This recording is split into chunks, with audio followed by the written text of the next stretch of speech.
It's out the ground. Just out of soil, really, yeah. Goodness out of the soil, I suppose. Comes out of the soil. Yeah. Yeah. Goodness. Goodness.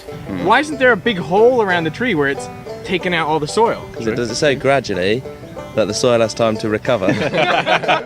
Now, I think it's intuitive to believe that the tree gets most of its mass from the soil, because you can see those roots digging into the soil and they must be taking something out of there. And I mean, a tree looks like dirt and it feels solid like dirt, but it's not. In the early 1600s, a scientist named Johann Baptista van Helmont tried to figure out where the mass of a tree was coming from. So he got a pot of soil and very carefully measured the amount of soil in there.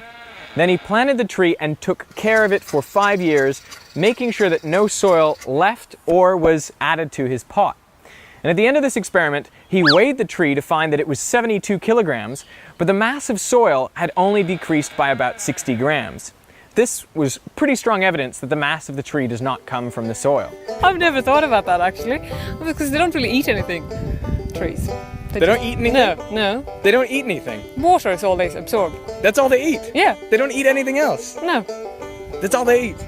Well, presumably from the water and the nutrients from the soil. Is there anything else that you need besides the soil and the water? I suppose that's all you need, isn't it? To make wood? Other than the original seed for that particular tree, I The suppose. seed and the soil and the water, and that makes this big tree.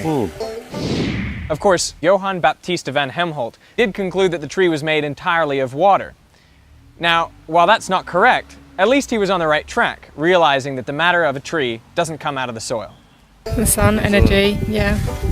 The sun energy. Yeah. Are they converting energy into mass, or do you know what I mean? Yeah, I don't Like know. there wasn't stuff, and then there was. Like, where did that stuff come from? Magic. I don't know idea. My question is, where do they get that mass to grow big? Sun.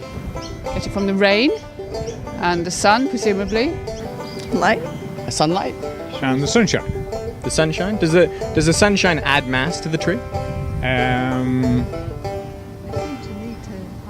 Well, yes, it wouldn't. They wouldn't grow without it. I don't know whether it adds mass, but they wouldn't grow without it.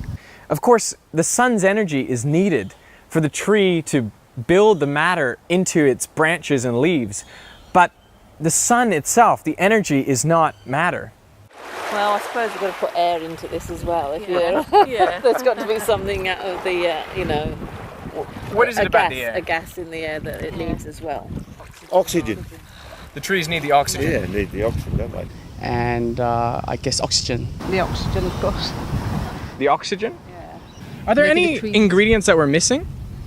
Carbon dioxide. Carbon dioxide. Carbon dioxide. So would it surprise you to find out that 95% of a tree is actually Carbon dioxide. from carbon dioxide? Trees are much, largely yeah. made up of air. Yeah. Surprising. Yeah. Yeah, That is surprising. I need this reaction like, oh, holy shit. So as it turns out, trees are mostly made out of air, out of the carbon dioxide that they take in. And what's interesting is that we breathe out carbon dioxide and water. That's how we lose mass. But it's the exact same substances that trees breathe in to gain mass. So if you can imagine a closed system where it was just you and a tree, you would breathe out that carbon dioxide and water, the tree would take it in, so you would get smaller.